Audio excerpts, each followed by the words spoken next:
So we are set now. So let's talk about, like we said, we talk about access control concepts. So basically, access control is just a way of controlling a subject coming to your network, either to actually accept them or reject them. So let's say it can be argued that access controls are the heart of an information security program, which is true. Because your information security or your data, let's say, must be, you must be able to have control over it. Who have access to what? What level of access do they have? What are they permitted to view or what are they permitted to access? So that's why it is information security, the heart, because if you cannot control it, that means anybody can just, enter your information, then do anything they like. So earlier in this course, we looked at security principle through the foundation of risk management, governance, incident response, business continuity, and disaster recovery, which is what we talked about in domain 2 or chapter 2 of the material. But in the end, security all comes down to ascertaining who can access organizational assets, e.g., who can access your building, your data, or your system, and determining what they may do after gaining access. That's authorization. What can they do after they get access to your information? Are they permitted to write, or you permit them to read, or you permit them to execute, or can they do the three altogether?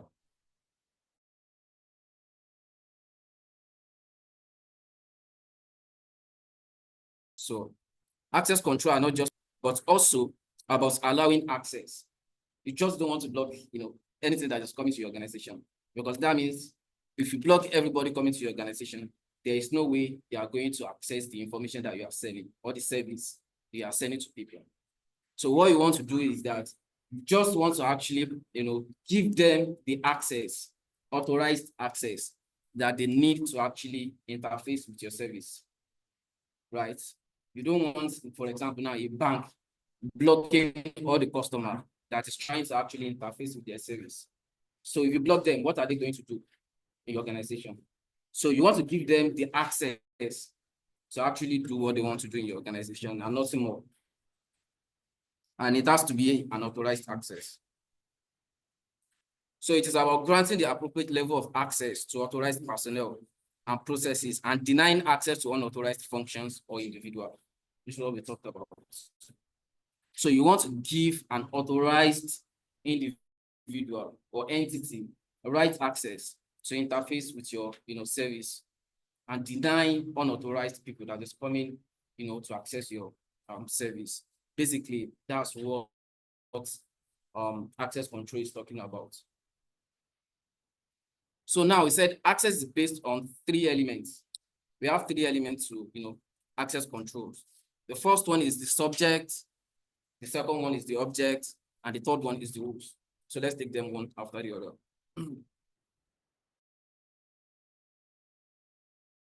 We said a subject can be defined as any entity who requests access to assets. For example, you want to watch video online, YouTube, for example, or Netflix. So you are the one that is, requesting a service from them. You are requesting a video, for example, from their server or from their database, that this is the video you want to watch. So this makes you a subject because you are requesting a service. So the entity may be a user, a client, a process, or a program. So that means a subject can be a user, like me and you. It can be a client, maybe not directly, interfacing with them, maybe just their client, trying to actually query their service.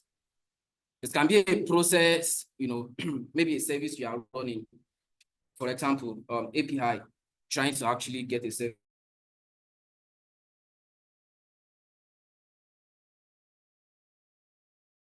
So that's an example of a process. The application, you are trying to actually, transfer money, you check your balance. So all of these actually make you a subject because You are the one requesting a service from them.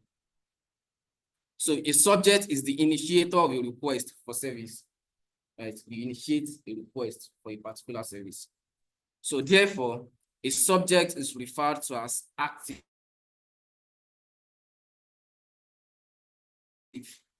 So the process of you initiating, a service or requesting a service make you an active, is either a user, a process, a procedure, a client, or a server. It can be a program too, or a device, such as an endpoint, like your system, your phone. It can be your workstation, it can be a smartphone, or removable storage device with onboard firmware. So a subject can be any of those. So a subject becomes active by initiating a request for access to resource or services. You trying to actually get something from their database makes you an active, because you are the one, trying to take something from them. So you will do all the negotiation and stuff. So that basically makes you an active. Also, a subject requests a service from an object. So you as a subject,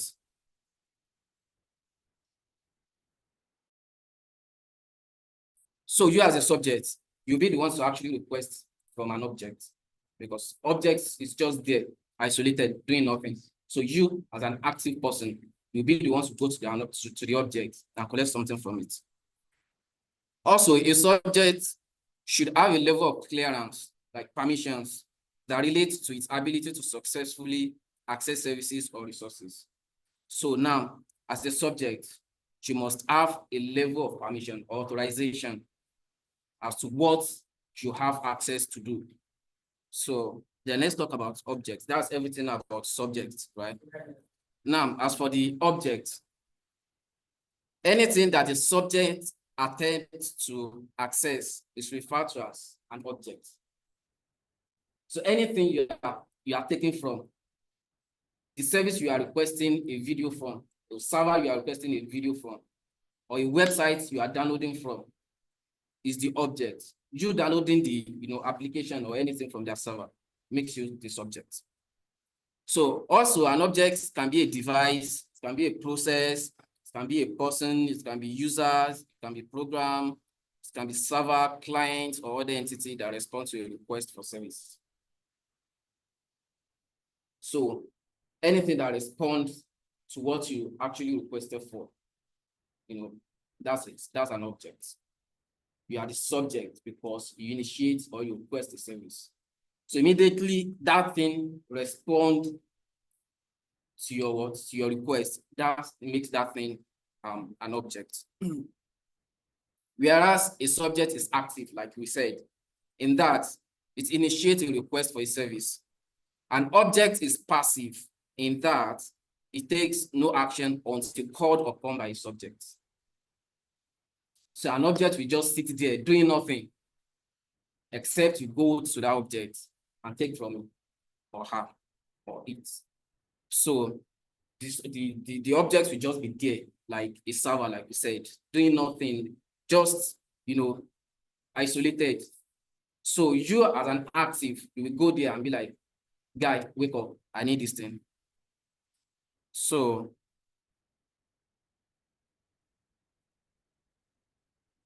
when requested, an object will respond to the request it receives. And if the request is wrong, the response will probably not be what the subject really wanted either. So if you go to, for example, YouTube, and you search the new movie, and YouTube said, okay, it's not available. Basically, though the object received your request, but it doesn't have what you requested for. So basically, that means you are going to get a response that you are not expected to get, because you expect YouTube to actually get the latest movie, but it doesn't have it. So if your request is wrong, the response will probably not be what the subject really wanted either.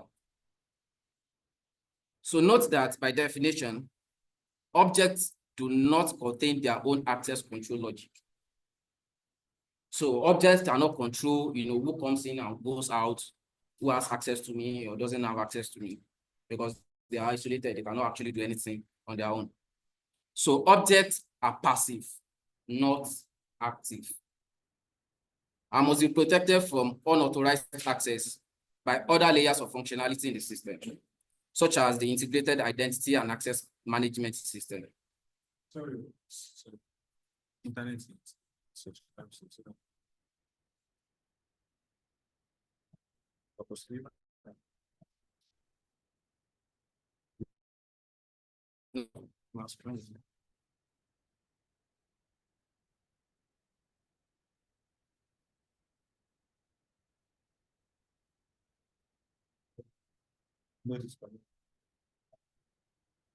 So, like you said, such as integrated identity and access management system. So IAM system, basically what IAM system does is that it will identify, the subject that is coming in to actually request for a service. That, okay, does this person actually have the access to actually interrogate or request or download anything from, from me, right? So that's an identity and access management system.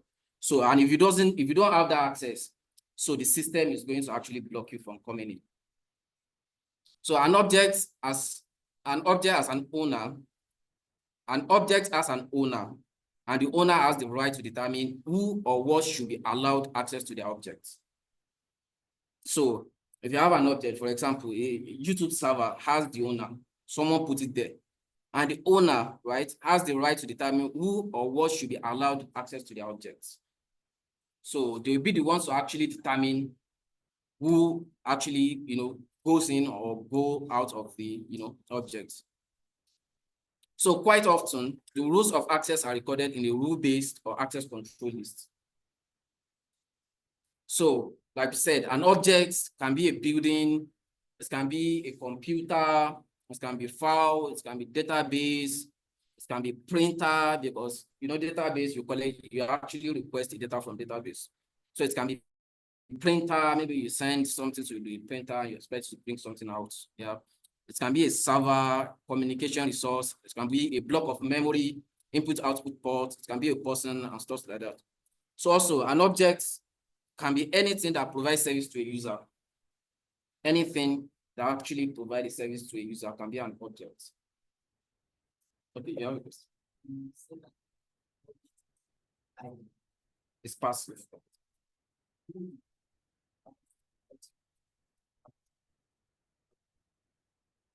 The owner. And the owner is the person that actually places the server there. For example, so if, for example, let's use Access Bank server. Your database is basically stored somewhere in their database. Your username, your password, the money, everything is stored in their database. So the owner of the Access Bank is the owner of the database, and they have the right to actually, allow or deny people that come in. Yes, now the person is the owner. So the person has access to everything, and so he can determine what to do with his property. So an object is also passive, like we said. So an object responds to requests and may have a classification. That means, the level of things that you can do, or the level or, different thing that is placed at different segments of the database. Now, the third one is the rules.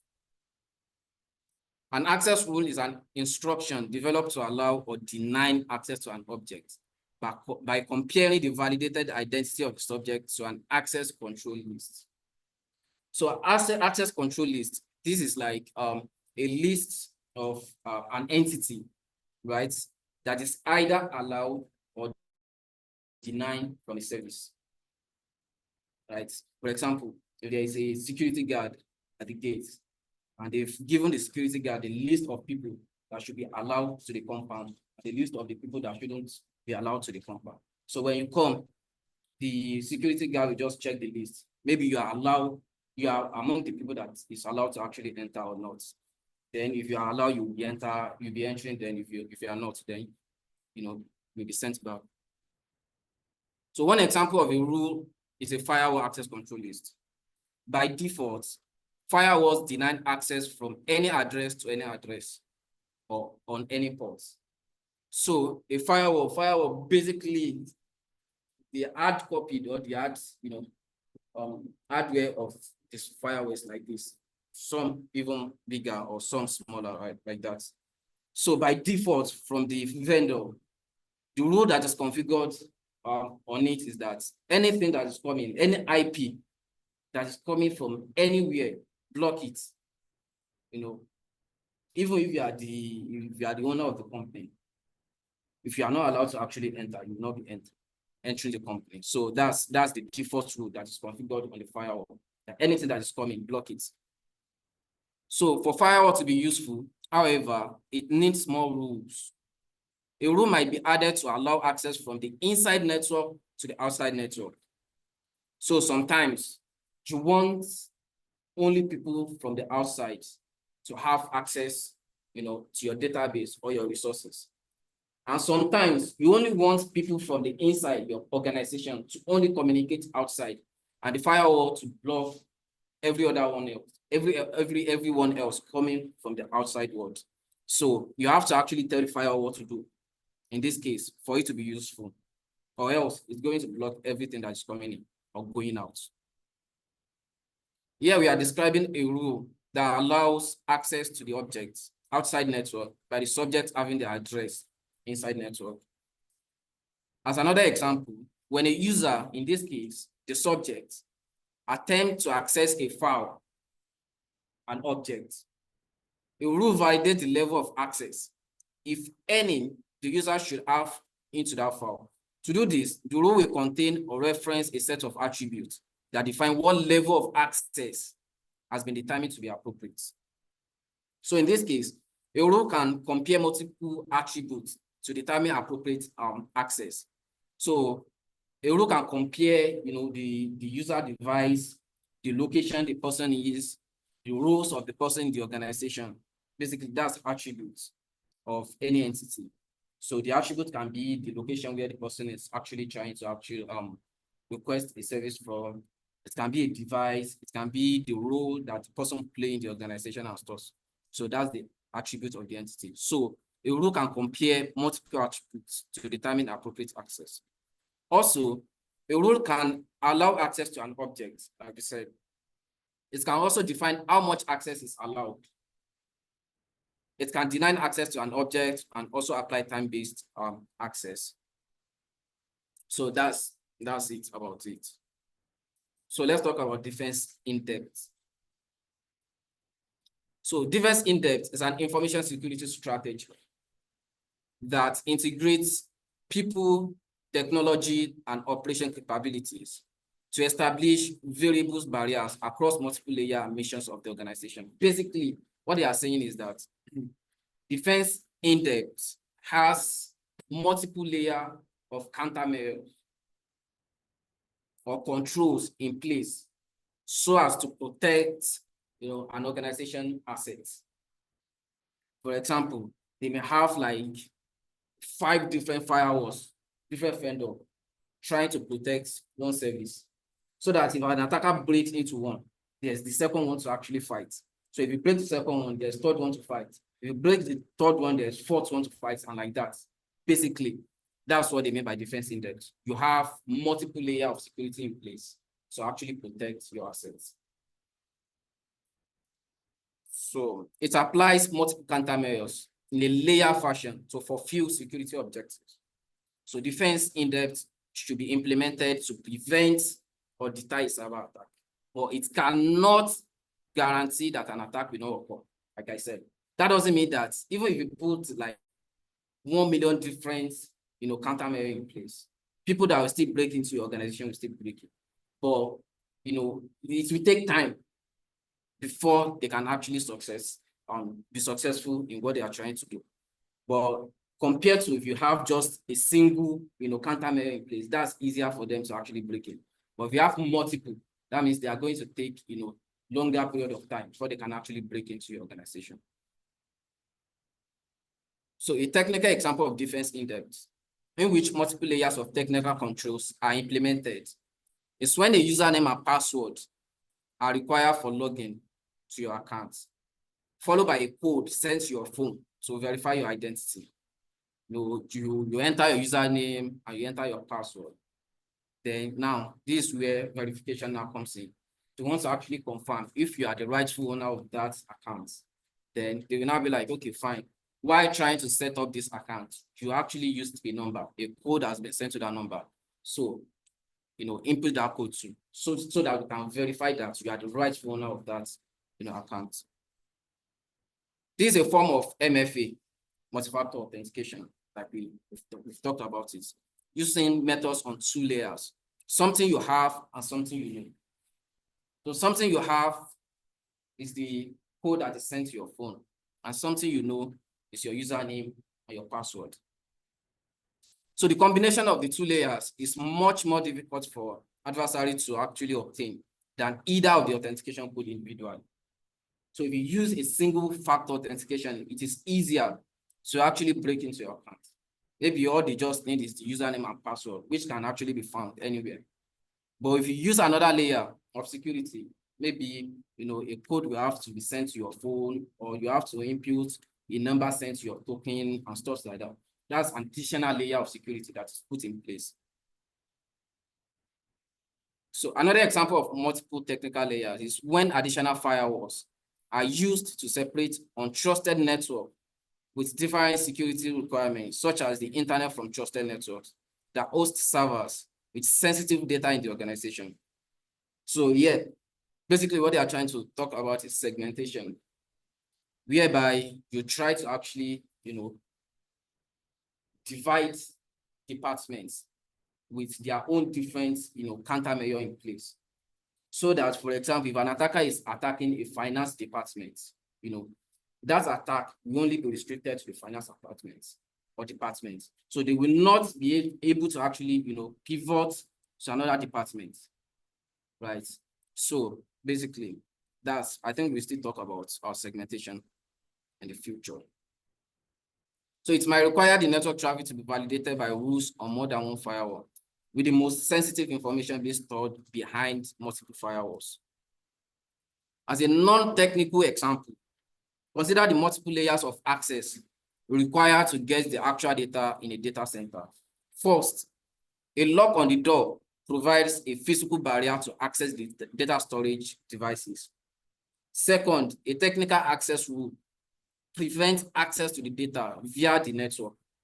Then finally, a policy or administrative control defines the rules that assign access to authorized individual. Maybe a security guard will have to kind of like follow the person trying to enter this data center wherever they are going. So security guard will be the ones to actually, see everything they are doing, so that they will not actually, do what they are not supposed to do in the data center. So this is how it goes. This is the diagram. This is the asset you are trying to protect. Then you put administrative control in place, then you put logical or technical control in place, then now physical control. Now let's talk about principle of least privilege. So principle of least privilege is a standard of permitting only minimum access necessary for users or program to fulfill their function. Basically, you don't want to give more access than user needs to actually access their service. You only want to give a minimum, permission that is required to actually perform their job function or job role. I don't know if that's clear. If, for example, an admin in an organization should have full permission, because, for example, they will configure, they will install, they will onboard, they will offboard. So in this case, they need full permission. But a customer help desk doesn't need full permission. They only need some privileges or access to actually resolve issue. So in that case, you should only give that help desk person only access that they will use to actually resolve the issue alone. And they shouldn't have access to the client's data or details. But the management of the organization or the admin can have that kind of access. So privileged access management provide the first and perhaps most familiar use case. Consider a human user identity who is granted various privileges to create read, update, and delete within a database. So that means this entity has all this, privilege. They can create, they can read, they can update, and they can delete within a database. So without privileged access management, the system's access control would have those privileges assigned to the admin user in a static way, effectively on 24 hours a day, every day, right? If, for example, you're an admin, so the system automatically will give you all the permission, all those permissions that, okay, you can create, since you're an admin, you can read, you can update, and you can delete anything within the database automatically, 24 hours a day, 7 times in a week, even Saturday and Sunday, you still have those permissions. So security will be dependent on all the logins process to prevent misuse of that identity. So just-in-time privileged access management, by contrast, include role-based specific subsets of privileges that only become active in real time when the approved identity requests use of a resource or service. So basically, just-in-time privileged access management, what this we actually do is that it will only give you the level of access that you need at that particular time. For example, as an admin, what you want to do require that you have full access, right? That access will only be given to you at that particular time. And immediately you are done, the access will be revoked. So that's just-in-time privileged access management as compared to privileged access management that is default, that you have that access 24 hours, 7 days in a week throughout the year. But just-in-time, we only give you that access when it is needed. Immediately you are done, the access will be revoked. So consider this scenario, explaining why privileged access management is important. ABC Inc. has a small IT department that is responsible for user provisioning. So user provisioning is the process of trying to actually onboard, a user. So you assign a permission to them, you give them access, and when they are going up as well, you revoke all those permissions. So that's provisioning, user provisioning. So an administrating system. To save time, the IT department employees added their IDs to the domain admin group, effectively giving them access to everything within the Windows server and workstation environments, because their ID is now added to the admin group. And the admin group has all those permissions by default automatically.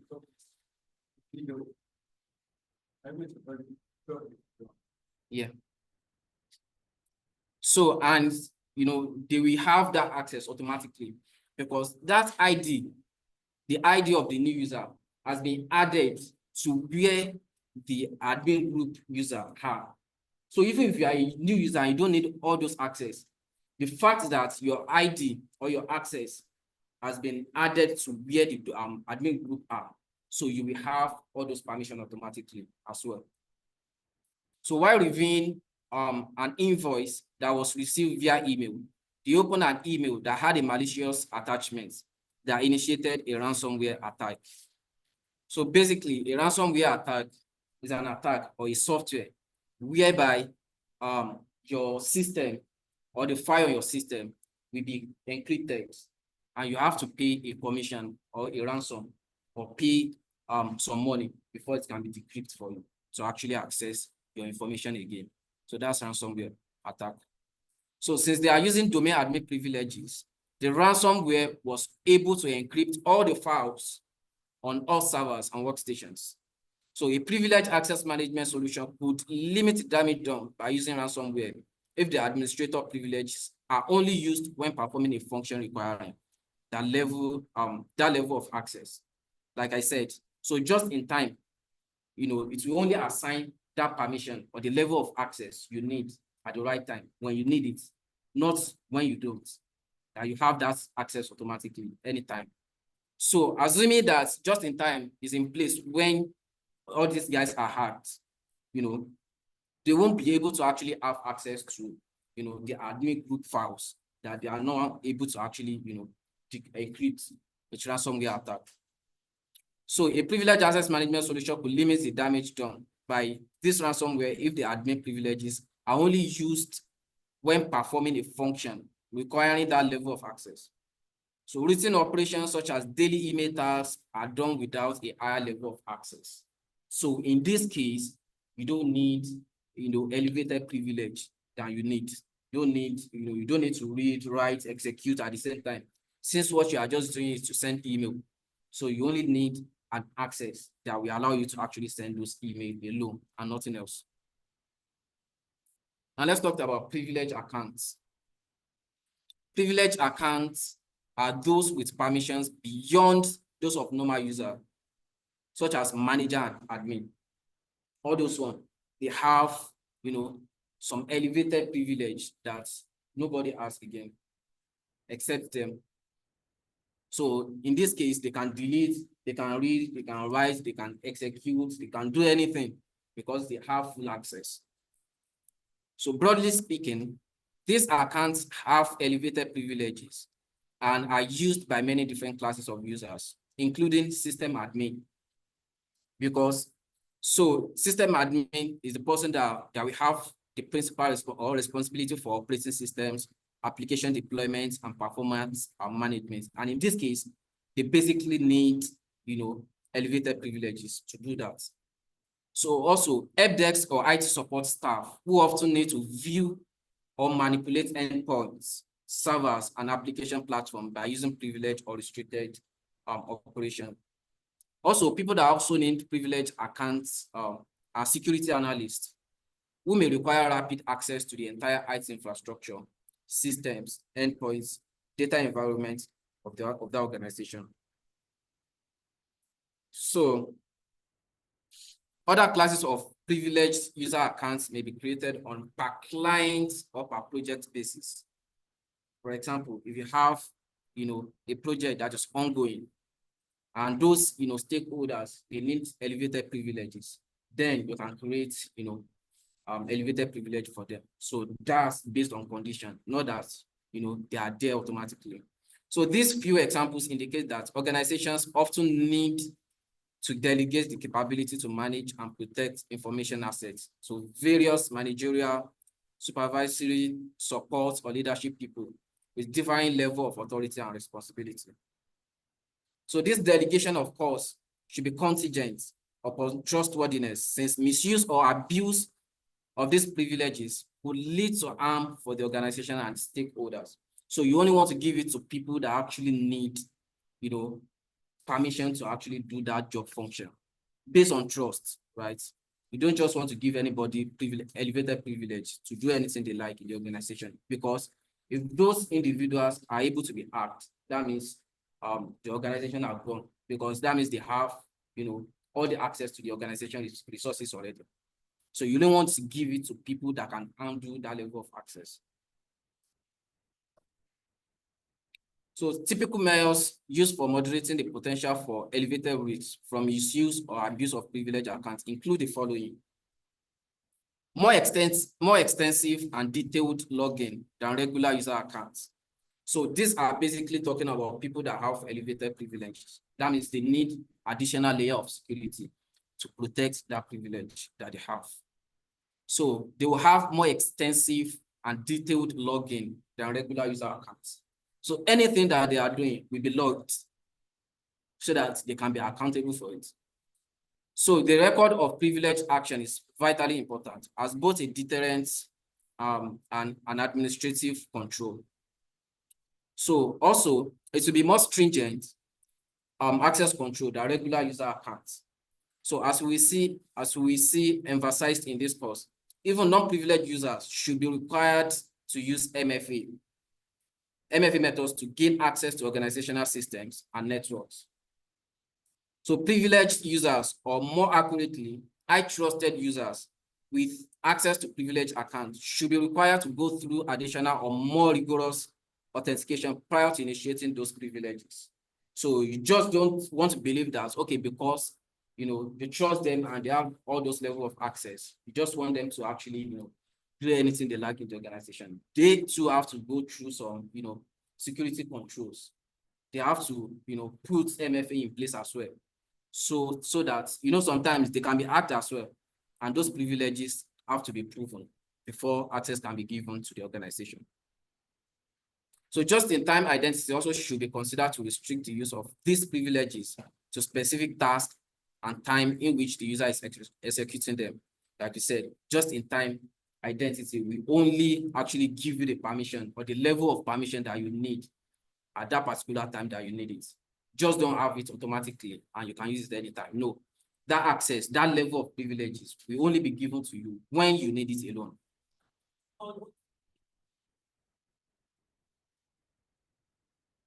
OTP is just like additional layer of security. It's like an MFA.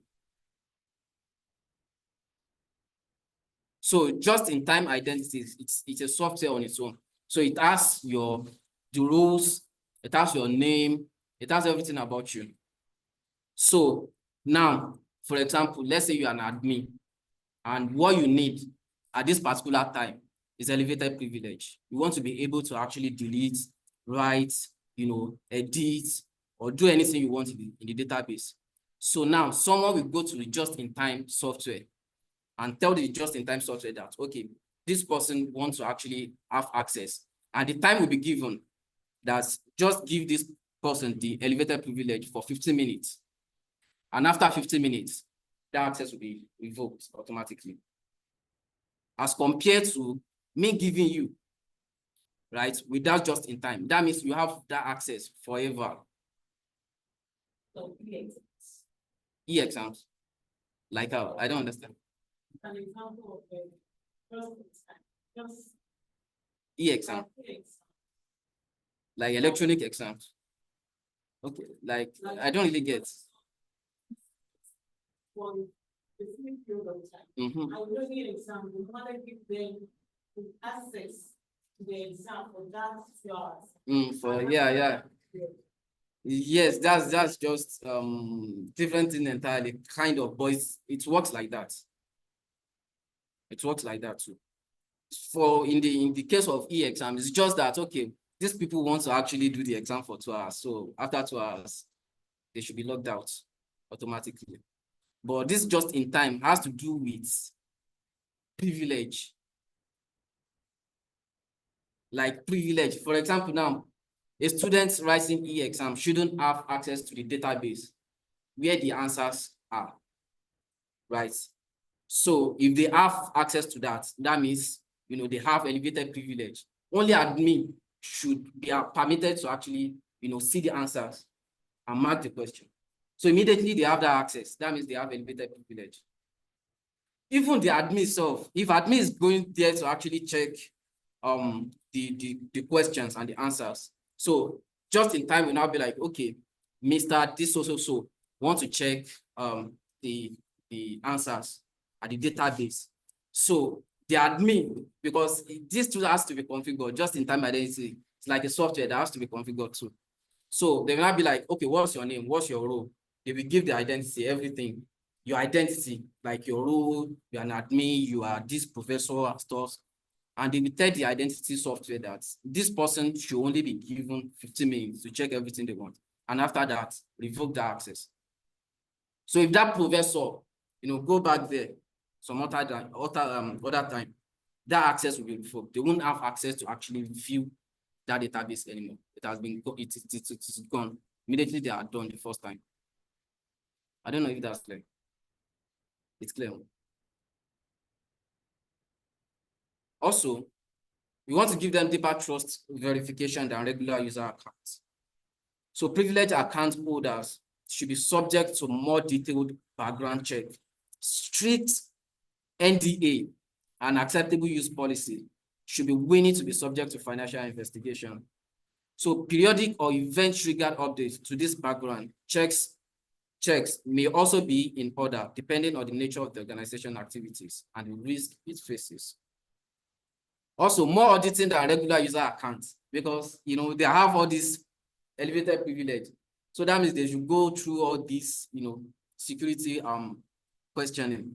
So they should have more auditing than regular accounts, right? So privileged account activity should be monitored and audited at a greater rate and extent than regular user that only have small permission.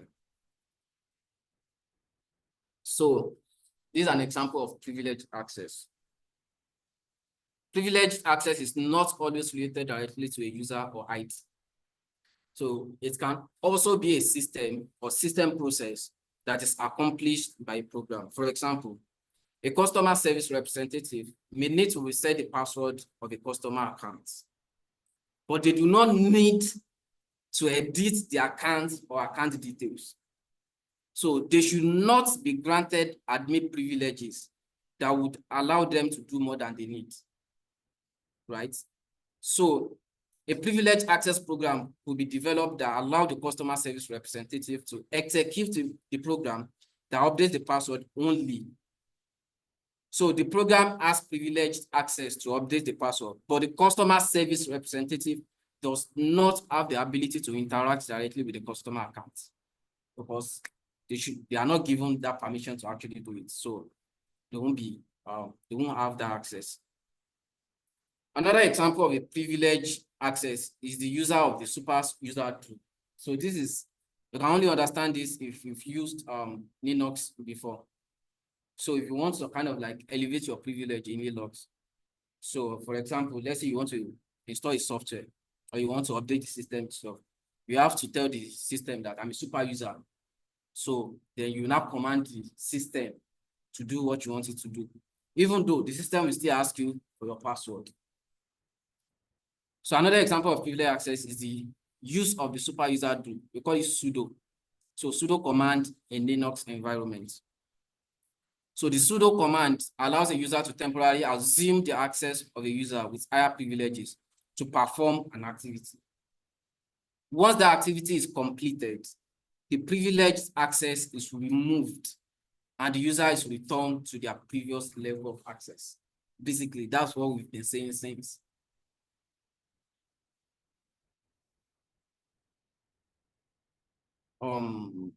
So as a final example, so Windows system can assign an alternate user with elevated privilege to access to system processes.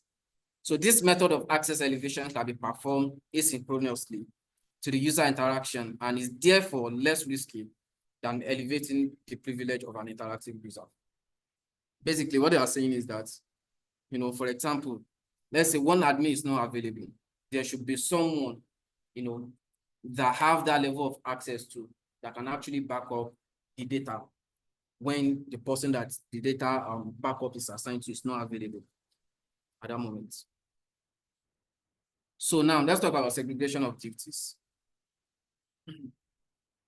A core element of authorization is the principle of segregation of duty, also known as separation of duties. Segregation of duties is based on the security practice that no one person should control an entire high-risk transaction from start to finish. I think that's so you don't want a single person, for example, a manager of a bank, to actually, carry out a transaction of like 1 billion alone. So you be the one to actually, send to come up with the idea. You be the one to send this thing without anybody else. So we don't want that. So that's where segregation of duty comes in. So that's why I say it's based on the security practice that no one person should control an entire high-risk transaction from start to finish. So segregation of duties breaks the transaction into separate parts and requires a different person to execute each part of the transaction. For example, an employee may submit an invoice for payment to a vendor or for reimbursement to themselves, but it must be approved by a manager prior to payment. So that means that person cannot actually, write the payment and also, send the money to himself or herself. So it has to go through some process. So in another instance, almost anyone may submit a proposal for a change to a system configuration, but the request must go through technical management review and gain approval before it can be implemented. So these steps can prevent fraud or detect an error in the process before implementation. For example, maybe, you want to send 10,000 and you mistakenly write 1 million. During that process, since you are not the single person, you are not the only one that ought to actually perform that action. So during the process of you giving someone and giving someone, they might eventually actually detect the error and be like, I think you want to transfer 100,000, not 100 million. It could be that the same employee might be authorized to originally submit invoices regarding one set of activities, but not approve them. And yet also have approval authority, but not the right to submit invoices on another. So it is possible, of course, that two individuals can willfully work together to bypass the segregation of duties so that they could jointly commit fraud. And this is called collusion. That means even if you put segregation of duty in place, for example, you said, okay, someone cannot actually perform a transaction. Before you can perform a transaction, let this person sign, then can perform the transaction. So two of them can come together and be like, let's just wire this money. They will not know. So it's possible. So, and the process is called collusion, because in this case, it's not a single person that actually performed that transaction. They both come together and they carry out the transaction. And that process is called collusion. So another implementation of segregation of duties is dual control. This will apply at a bank where there are two separate combination locks on the door of the vault.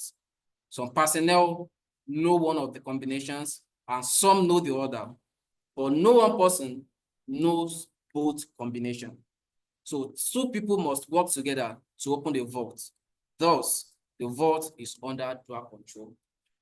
So that means it has to be two individuals. So two individuals must be present before the vault can actually be unlocked. So if there is one individual, one entity, and the other is not available, that means the vault will not, be available to be opened. So dual control simply means that two entities that has the key must be present in the bank before the vault can be opened. So then we have two-person integrity. So the two-person rule is a security strategy that requires a minimum of two people to be in an area together, making it impossible for a person to be in the area alone. Many access control systems prevent an individual card holder from entering a selected high security or area unless accompanied by at least one other person. So use of the two-person rule can help reduce insider threats to critical areas by requiring at least two individuals to be present at any time. So it is also used for life safety within the security area. If one person has a medical emergency, there will be assistants present. That means there will always be a backup, right, all the time. So you don't want just a single person to enter your data center, just person. So you want like two people in that data center so that if someone is trying to actually commit a fraud or trying to actually do some malicious things, another person will be there to actually see it. So we have authorized versus unauthorized personnel. Subjects are authorized access to objects after they have been authenticated. So as a subject, immediately you have been authenticated that, okay, fine, you are the rightful owner of the access, then you have access to the object. But if you are not authenticated, that means the access to the object will be restricted. So you'll be denied from actually requesting anything from the object. Remember from the earlier section that authentication is confirming the identity of the subject. So once a subject has been authenticated, the system checks its authorization to see if it is allowed to complete the action it is attempting. Yes. Yes.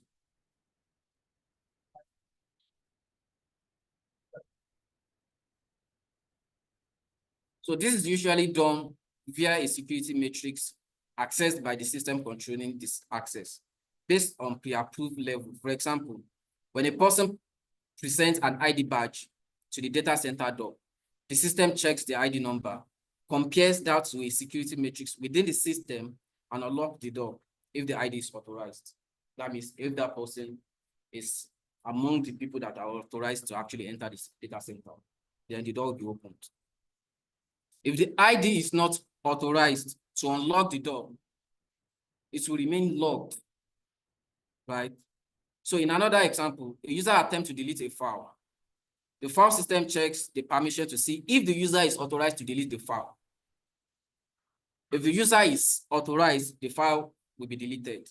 And if the user is not authorized, an error message is displayed and the file is left untouched, that you don't have permission to actually delete the file. But if you have the permission, then the file will just be deleted automatically. So that's how authorized versus unauthorized personnel actually work. Authorized, that means you have access. You can do anything with the object. But unauthorized, you don't have any access. You don't have any right to even interact with the object. So this is how users are provisioned. Situations that call for provisioning new user accounts or changing privileges include one of the following. If you have a new employee, when a new employee is hired, the hiring manager sends a request to the security admin to create a new user ID. So this request authorizes creation of the new ID and provide instructions on appropriate access levels. Now, what can this person do in the organization? Then the security admin will give that entity the level of access that he or she needed to actually perform its job role. So additional authorization may be required by company policy for elevated permissions. Then I say the person now need elevated permission on the long run. Then, they will now sit and be like, okay, what do you want to use elevated privilege to do? Then the person will be granted if the reasoning actually align with the organization policy. Also, when we have change of position in the organization, when an employee has been promoted, for example, their permission and access rights might change as defined by the new role, which will detect any added privileges and update to access. So at the same time, any access that is no longer needed in the new job will be removed. Also, if there is a separation of employment, when an employee leave the company, depending on company policy and procedure, the accounts may be disabled after the termination date and time. So it is recommended that accounts be disabled for a period before they are deleted to preserve the integrity of any audit trails or files that may be owned by the user. So since the accounts will no longer be used, it should be disabled to protect the company and ensure the separated employees unable to access company data after separation. So this also protects the individual because their accounts cannot be used by others to access data. Say they are on leave, right? You want to disable their account because you don't want a situation whereby their colleague will use that person access to actually commit some fraud in the organization. So upon hiring or changing roles, a best practice is not copy user profiles to new users because this promotes permission or privilege creep. For example, if an employee is given additional access to complete a task, and that access is not removed when the task is completed, and then that user's profile is copied to create a new user ID, the new ID is created with more permissions than are needed to complete their function. So it's recommended that standard rules are established and new users are created based on those standards rather than an actual user. So sometimes when there is a new user, so what system admin do most of the time is that, they will just find someone that maybe previously was in that role, right? They will just edit the name and put the name of the new employee there. Meanwhile, maybe before the person left, they've given the person elevated privileges before. So you just edit the name and you give that person newcomer, you give the person the account of that person. That means the newcomer has all the elevated privilege too. Unlike you just create, an account from the scratch for that new user. So in that case, they will only have the level of access that you want to give them, right? So what's the benefit of multiple controls?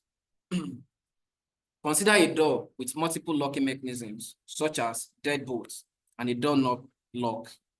Having two locks provide more security because both locks must be open to gain access. If access is unauthorized, it will take the threat actor longer to get through both locks, increasing the chances that they will be caught in the act of breaking in. because that's actually what we want to achieve in defense in depth, where we put multiple layers of security in place, right?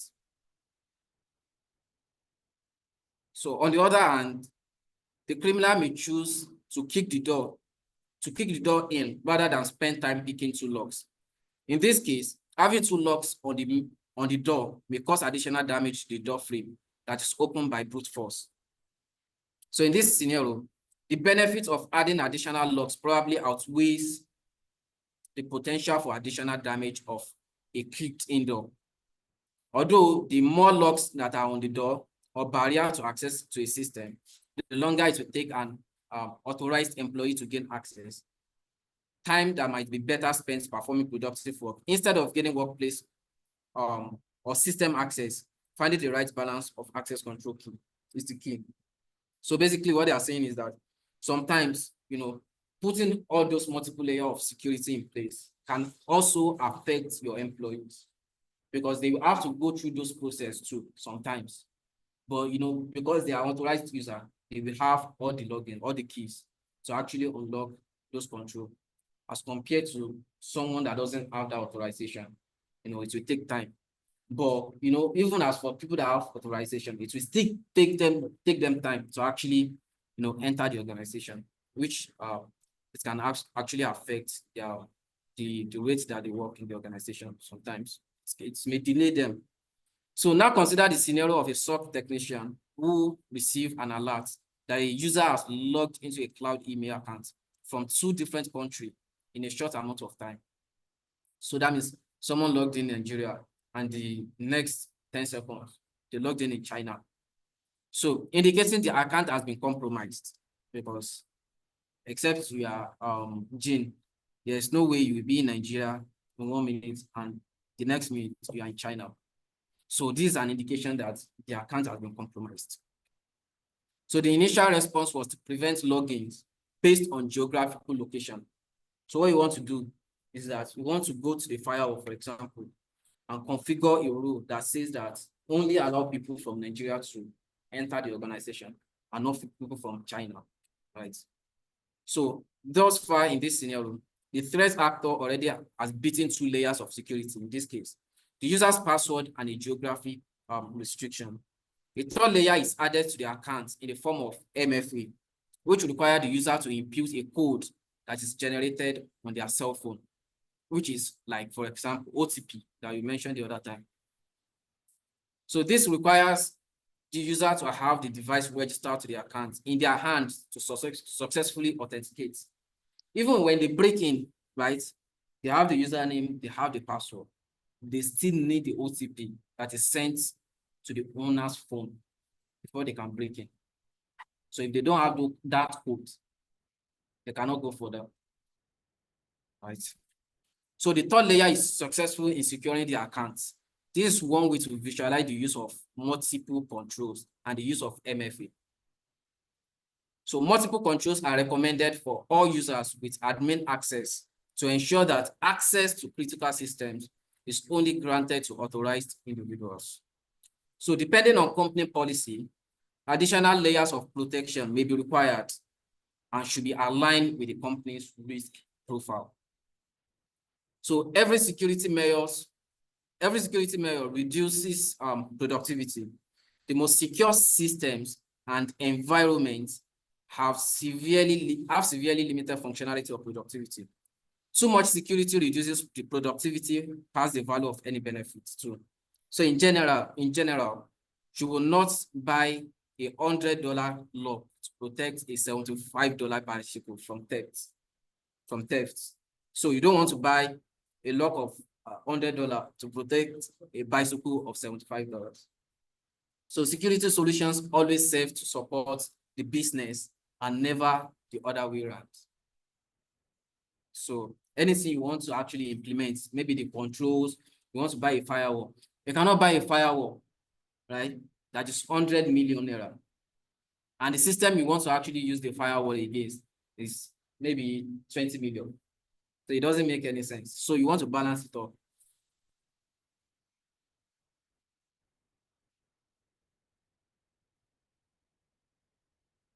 So physical access control. I think, should we take this or we should leave it tomorrow? Tomorrow, sir? 9 a.m. to 11. 11 a.m.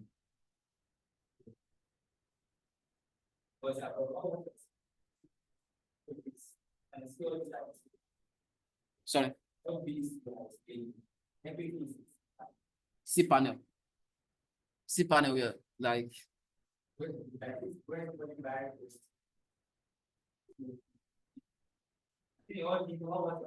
Okay.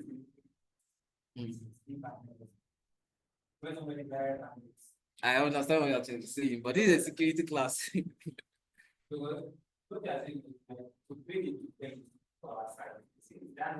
Okay, you are talking like security to your website and stuff like that. Yes, sometimes, yes. Not just banking. It's just like an example. Yeah, it's just, but most of the things that I've mentioned, some of them are either hardware or software. Software, like maybe you go to a vendor and you want to buy a firewall. So then that firewall, we implement it on your, database. Or you can buy it in hardware like this. You can see a router like this. This is an example of router. So then if you want to protect this particular device, so there's a way to go about it too. So basically, what we are talking is security in the form of software or hardware. Some security can actually be integrated in coding from the start, when you start from the code. So it can be actually integrated, but mostly you will need to buy something to actually defend your website. Because basically what we are saying is either you are trying to actually protect your website, or you are trying to protect your physical assets, or you are trying to protect anything needing of protection digitally. Yeah.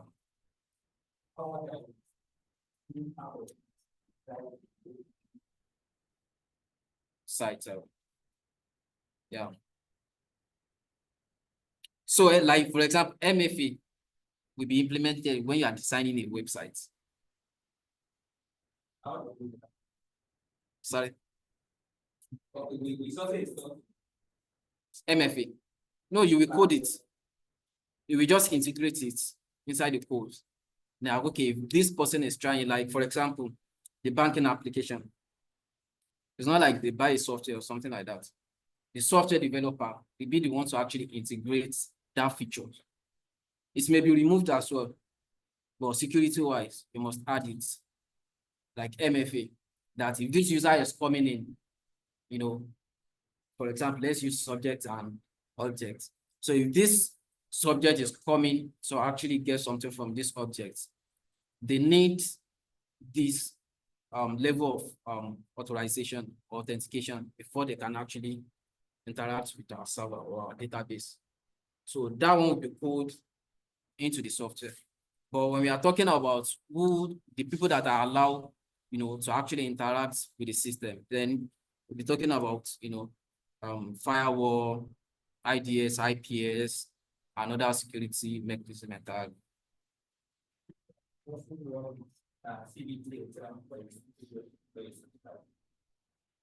Which one?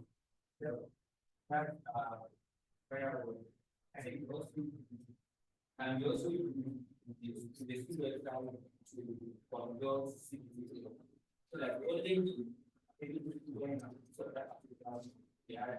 access, yes. It can be used anywhere. It can be used firewall. Firewall is basically used to actually allow or deny, traffic that is coming to your organization. So that's firewall. So I think we should take it up from here tomorrow, right? Or we should continue. Well, will you be coming tomorrow? Did you join our last class? You didn't. Friday, but he didn't come on Saturday. But you have the video already, right? What about tomorrow? You are not sure. Okay, man, no problem. You join online. Okay, sir. So, till tomorrow then.